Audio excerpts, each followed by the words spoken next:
Now at 9, Missouri lawmakers kick off the new session with nearly 700 bills, including a plan to eliminate state income tax.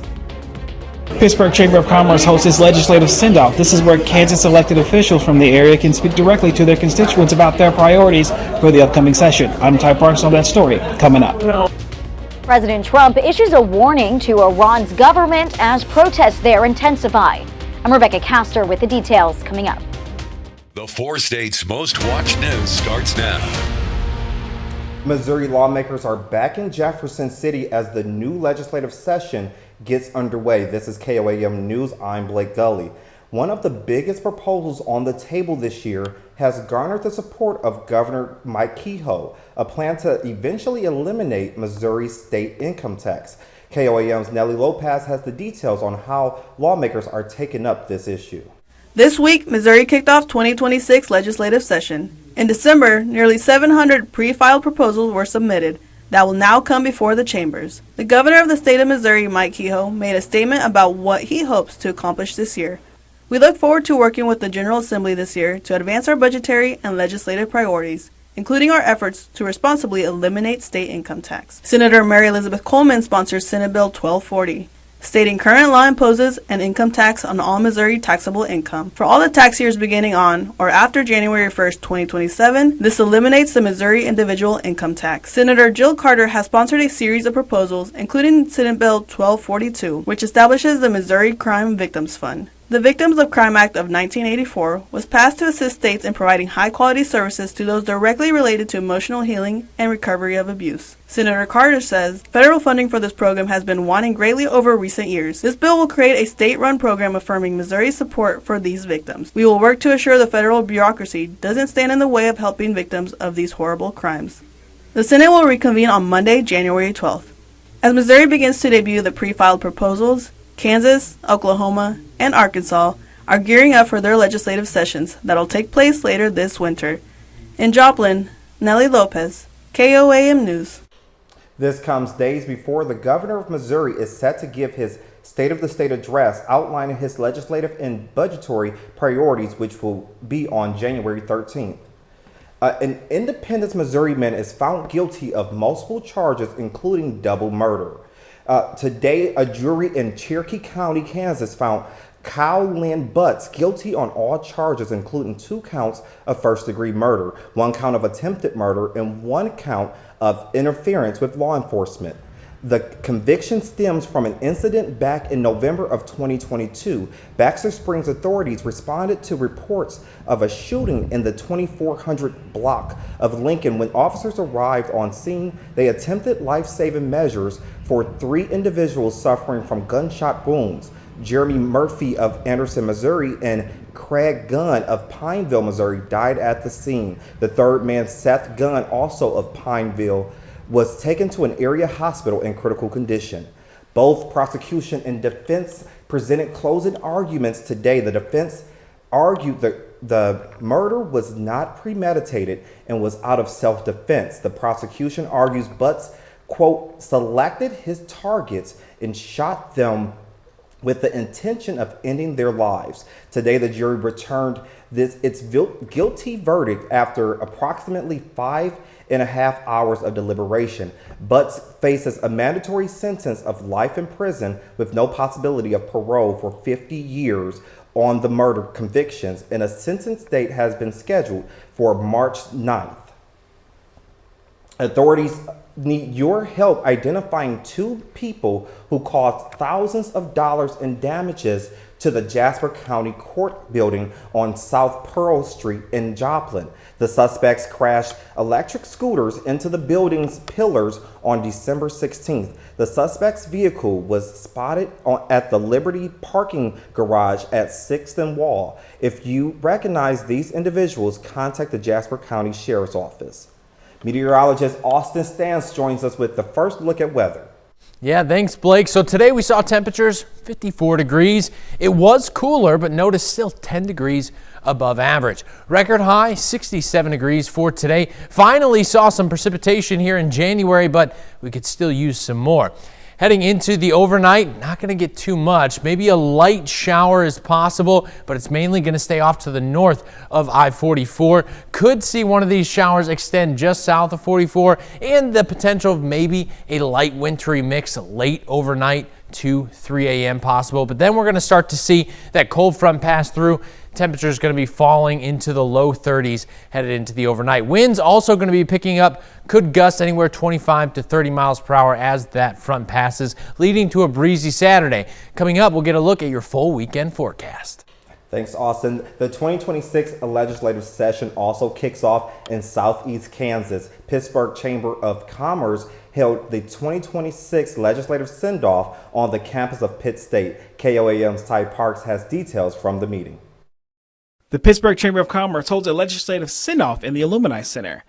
Community members of Pittsburgh are able to listen to the priorities of the elected officials. The Chamber for so long has always been a big supporter of state funding for Pittsburgh State University, and will continue to do that. We've also been big proponents for transportation projects through southeast Kansas. State Senator Tim Schallenberger shares his thoughts on the upcoming session. Well, I don't have a particular personal agenda. There are some issues related to health care, pharmacies, some contracts, negotiation type things that I've got some bills drafted for. Other than that, it's just trying to help manage the whole thing. Pittsburgh State will be in fine shape. They're growing.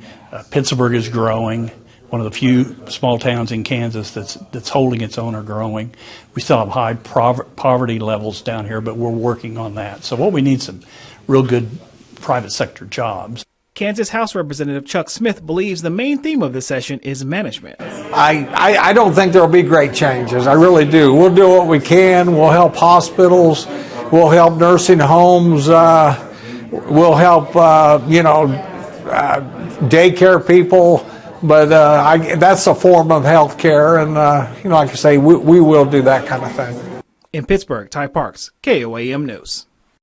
Some of the concerns brought up from community members are about child care requirements and property tax changes. Diamond voters will decide April 7th whether to continue their 4-day-a-week school week. A new Missouri law requires a vote because part of the district is inside Joplin city limits. A yes vote extends the schedule for 10 years and needs a simple majority. Voter registration ends March 11th. Coming up, can't seem to keep your New Year's resolutions? Well, it's National Quitters Day. The second Friday in January is unofficially known as Quitters Day, when many people give up their New Year's resolutions. I'm Mallory Rivera in Washington with details from health experts on how to stay committed. But up first, Kansas City University Joplin welcomes its first anesthesiologist assistant students to fill a growing need in the area hospitals. Looking for your next job? Visit KOAMNewsNow.com. New master's program at KCU Joplin addresses the urgent need for anesthesia providers.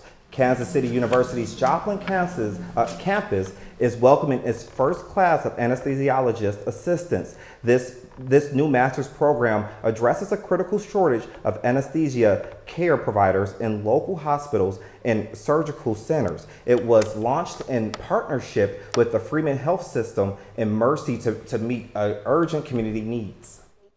They brought their another campus here to the Joplin community, and it's been embraced and welcomed. And I have seen firsthand by working at Freeman the last few years what an impact the school has made on increasing and improving the health professionals that come out of it and stay in this area. And to be a part of that it's just an honor. The inaugural class includes 24 students selected from more than 800 applicants. They'll complete 27 months of training before entering the field.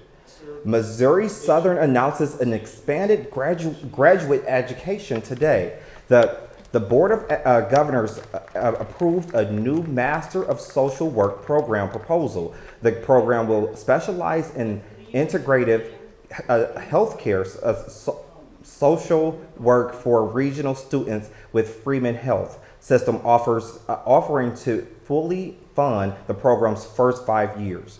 So a master's degree allows that professional to go on to get a licensure where then they can diagnose. They can also do more advanced like program evaluation, research. The university must still secure approval from the local council for social work for work education before the program can kick off. Lots of us make New Year's resolutions. That's the easy part. Very few, however, stick to them, and a good portion of people ditch them in less than 2 weeks. That's why today has been labeled National Quitters Day. Fox News correspondent Madeline Riviera has some tips to keep you stay committed. The start of a new year usually ushers in a new set of goals and a renewed sense of motivation, whether that's spending more time with family and friends, saving more money, or getting more exercise. But the drive that often coincides with the start of January tends to lose steam.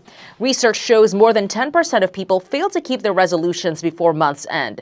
The tendency to fall off the bandwagon is so common that the second Friday has unofficially been coined Quitters Day, after the fitness app Strava witnessed a drop in user activity.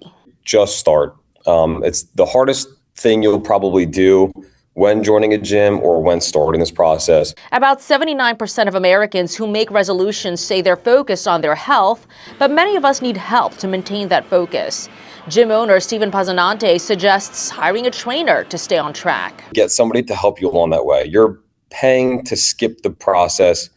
You're paying for the information. But fitness rarely comes without healthy diet changes. New dietary guidelines are emphasizing protein and full-fat dairy while advising people to avoid sugar and highly processed foods. About 50% of the calories that our children eat are ultra-processed foods or highly refined carbohydrates, and it's literally poisoning them. Some health experts have concerns, saying consuming more saturated fats from dairy and meat could increase cholesterol.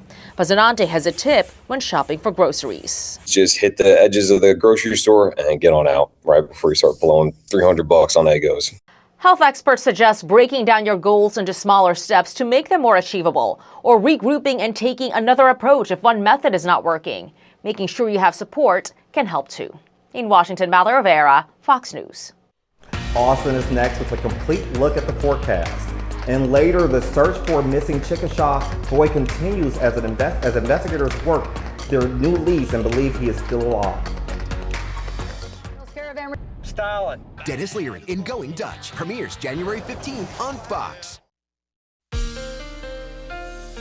Well, it definitely was a fairly pleasant Friday. A little bit cooler out there. We saw some clouds early, then it cleared up. Some clouds are going to begin to move in heading into this evening and overnight. We got a weak upper level disturbance that's going to swing off to our north. The southern edge of that could bring us a scattered shower, mainly going to stay north of 44 here, but it is possible one or two of these could stretch just south of 44. Now, the opportunity to see a light wintry mix, it's fairly low, but we can't completely rule it out, especially as we head into the later overnight hours when temperatures start falling near that freezing level. We will see a cold front begin to pass. Temperatures going to fall. Now, I want to say none of this is going to affect any of your weekend plans or travel impacts out there. By the time you wake up tomorrow, most of the ground's going to be dry. You might not even notice that it's showered. Now, heading into the overnight as well, wind's going to pick up a little bit, around 20-25 miles per hour gusting. Going to be a little bit breezy for your Saturday. Overnight temperatures falling to around 33 degrees. Can't rule out that slight chance of a wintry mix overnight. That's because we're still seeing some moisture in the air. These are dew points. Typically, when we talk about dew points in showers, we're looking for anywhere 55 to 60, but with cold air, that's a bit of a different story. If you think of the air as sponges, you have cold air, which is a small sponge, warm air, which is a large sponge. With a cold air sponge, that means that it would take less time to fill with water, right? Because it's a smaller sponge. Well, that concept applies here as well, and relative humidity tells us how full that sponge is. So as we head into the overnight hours, nearing 90% here, that's where most of that moisture is. And because it's cold air, that smaller sponge fills with moisture quickly. So cold air can actually fill with moisture faster, allowing for some showers a little bit easier, even with less dew points out there. So that's why we're seeing those showers off to our north of 44 this evening and overnight. Tomorrow, 48 degrees, skies clearing, going to be a little bit breezy out there. Your weekend looking good. 42 on Sunday, sunny. It is going to be a little bit chilly, but weekend plans, get out there, enjoy it. Just have a light jacket on. You can definitely still enjoy some weekend festivities. Heading into next week, we're going to go into a slight ridge here, especially as we see our flow out of the northwest. But we're going to have a weak system move through that could bring the potential of a light shower Tuesday into Wednesday. That changes our flow, though, out of the north. That's going to bring in some cooler temperatures. So let's take a look at your 7-day forecast. We're back into the 50s Monday and Tuesday. Here's that weak system that begins to blow in here on Tuesday, 59 degrees. Temperatures start falling Wednesday, Thursday, and Friday. Heading into late next week, we have the potential to see maybe a snowflake or two out there. A snow shower can't be completely ruled out looking at our extended 10-day forecast. Coming up next, more controversy surrounding the ICE shooting in Minnesota. Minnesota officials call for federal authorities to include their city and state in Wednesday's deadly shooting probe. I'm Asher Red in Minneapolis with the latest coming up. The coolest. The latest jobs report shows a sluggish December hiring. Fox Business correspondent Grady Trimble has details.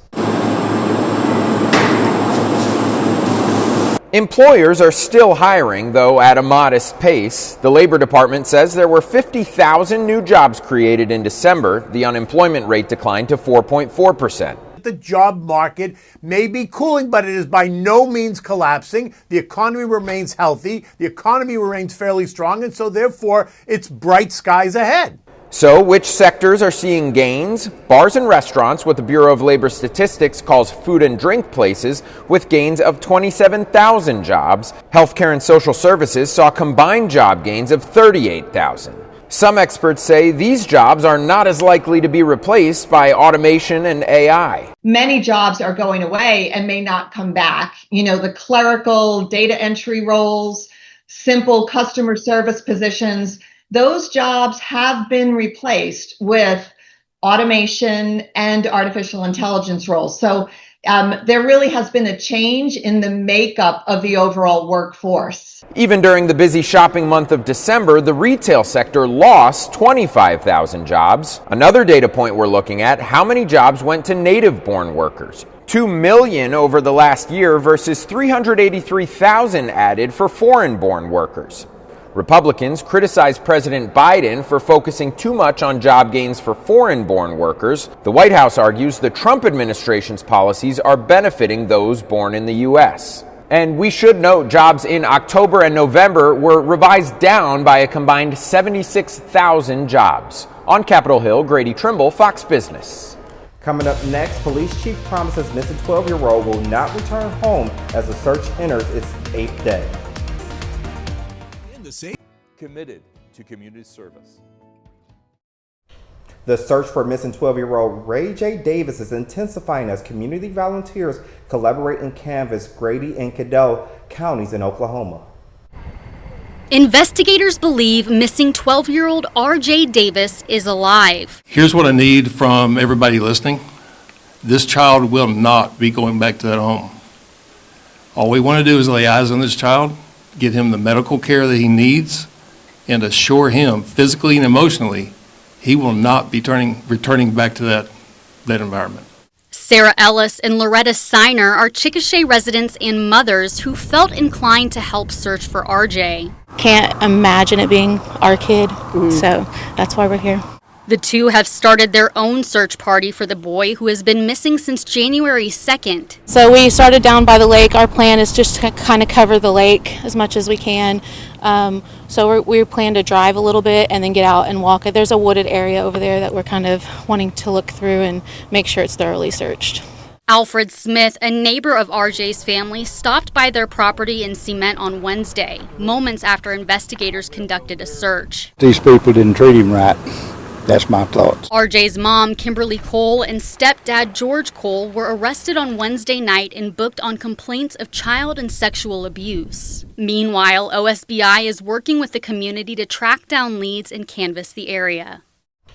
30 more minutes of news, weather, and sports coming your way. New video emerges in the deadly ICE shooting of a Minnesota mother as protests continue nationwide. And Iran's leader blames President Trump for ongoing protests as threats of violent crackdown escalates. The Big Bang. MHJoplin.org. You're watching the 4 States Most Watched News. Tensions remain high in Minneapolis 2 days after a deadly shooting involving an ICE officer. Fox News reporter Asher Reed is on the scene as federal and state officials clash over the investigation. Fox has obtained the cell phone video by the officer who shot Renee Nicole Good. This as protests continued coast to coast Friday, 2 days after the deadly shooting. No hate, no fear. Immigrants are welcome here. The 37-year-old mother was killed by an ICE officer shortly after dropping her 6-year-old off at school, sparking outrage nationwide. That violent act did not happen in a vacuum. It happened in a political moment where ICE has been emboldened, shielded from accountability, and unleashed on our communities with impunity. Minneapolis Mayor Jacob Frey pleading for the ongoing investigation to be transparent after the Trump administration denied state and local officials access to the probe. This is not a time to hide from the facts. This is a time to embrace them. This as the Department of Homeland Security announced ICE agents have seen an unprecedented increase in vehicular attacks, up a whopping 3,200% over the past year. The Trump administration pointing to the numbers as evidence the ICE agent was acting in self-defense. If you're that agent, you're at the hood of that car, you don't know who's inside, you don't know what their intentions are, you know that other ICE agents have been rammed or attempted to be rammed before, you did the only thing you can do in that situation. So again, the result was awful, but it was certainly legal. And although the FBI is leading this investigation, Minneapolis officials are encouraging the public to turn over any evidence that may be relevant, particularly videos. In Minneapolis, Asher Reed, Fox News. Accused United Healthcare CEO killer Luigi Mangione made his case Friday in a Manhattan federal court. His attorney asked to remove the death penalty, citing intense pretrial publicity, and questioned the federal charges basis, saying stalking isn't a crime of violence. Prosecutors say jury vetting can address bias concerns. The judge delayed ruling but said a trial could start as early as September. Venezuela isn't the only foreign challenge facing President Trump. He's also warning Iran to stop cracking down on protests started 2 weeks ago and resulted in at least 60 deaths so far. Fox News correspondent Rebecca Castor has more from Washington. For almost 2 weeks, the protests in Iran have been growing, fueled by high inflation and economic instability. At least 60 have died so far, and on Friday, Iran's supreme leader hinted a bigger crackdown is coming. He's now referring to the protesters as terrorists and says President Trump is to blame. People came and did damage to their own buildings, ruining their own streets in order to make the president of another country happy. A crackdown by security forces would be a direct challenge to President Trump, who has said he'll support the demonstrators as long as they remain peaceful. They take them to prisons and then hang them and kill them. So they played rough, and I said, if they do that, we're going to hit them very hard. And those threats carry more weight following American airstrikes on Venezuela and the capture of former leader Nicolas Maduro. The regime is making threats against the United States, and that may be a pretext for U.S. action. We've seen these type of protests in Iran before, but rarely on this scale. And the demonstrations are usually organized by Iran's political opposition. But while this may have started over economic concerns, it's quickly turning political, with chants of death to the dictator heard at rallies in recent days. The focus is shift from the economic grievances to the regime itself. That is what is happening here. The scale of it is significant. Iran has cut off access to the internet and international phone calls, and it's unclear when those services will be restored. In Washington, Rebecca Castor, Fox News. Austin is next with a complete look at the forecast. A gamer lost his right arm and leg, but he never gave up on his passion. He just changed how it got done. I'm Eamon Dignam in New York, and I spoke to I Have One Arm, One Leg about how he does it. The New Year's Super Sale at Furniture Row ends soon. Well, it definitely was a fairly pleasant Friday. A little bit cooler out there. We saw some clouds early, then it cleared up. Some clouds are going to begin to move in heading into this evening and overnight. We got a weak upper level disturbance that's going to swing off to our north. The southern edge of that could bring us a scattered shower, mainly going to stay north of 44 here, but it is possible one or two of these could stretch just south of 44. Now, the opportunity to see a light wintry mix, it's fairly low, but we can't completely rule it out, especially as we head into the later overnight hours when temperatures start falling near that freezing level. We will see a cold front begin to pass. Temperatures going to fall. Now, I want to say none of this is going to affect any of your weekend plans or travel impacts out there. By the time you wake up tomorrow, most of the ground's going to be dry. You might not even notice that it's showered. Now, heading into the overnight as well, winds are going to pick up a little bit, around 20-25 miles per hour gusting. Going to be a little bit breezy for your Saturday. Overnight temperatures falling to around 33 degrees. Can't rule out that slight chance of a wintry mix overnight. That's because we're still seeing some moisture in the air. These are dew points. Typically, when we talk about dew points and showers, we're looking for anywhere 55 to 60, but with cold air, that's a bit of a different story. If you think of the air as sponges, you have cold air, which is a small sponge, warm air, which is a large sponge. With a cold air sponge, that means that it would take less time to fill with water, right? Because it's a smaller sponge. Well, that concept applies here as well, and relative humidity tells us how full that sponge is. So as we head into the overnight hours, nearing 90% here, that's where most of that moisture is. And because it's cold air, that smaller sponge fills with moisture quickly. So cold air can actually fill with moisture faster, allowing for some showers a little bit easier, even with less dew points out there. So that's why we're seeing those showers off to our north of 44 this evening and overnight. Tomorrow, 48 degrees, skies clearing, going to be a little bit breezy out there. Your weekend looking good. 42 on Sunday, sunny. It is going to be a little bit chilly, but weekend plans, get out there, enjoy it. Just have a light jacket on. You can definitely still enjoy some weekend festivities. Heading into next week, we're going to go into a slight ridge here, especially as we see our flow out of the northwest. But we're going to have a weak system move through that could bring the potential of a light shower Tuesday into Wednesday. That changes our flow, though, out of the north. That's going to bring in some cooler temperatures. So let's take a look at your 7-day forecast. We're back into the 50s Monday and Tuesday. Here's that weak system that begins to blow in here on Tuesday, 59 degrees. Temperatures start falling Wednesday, Thursday, and Friday. Heading into late next week, we have the potential to see maybe a snowflake or two out there. A snow shower can't be completely ruled out looking at our extended 10-day forecast. Still ahead, high school basketball is back with a busy Friday night of hoops in Kansas. Those highlights coming up. Plus, it's day 2 of the classic with local squads taking the court. Highlights from Joplin next. The coolest pool party of the year, February.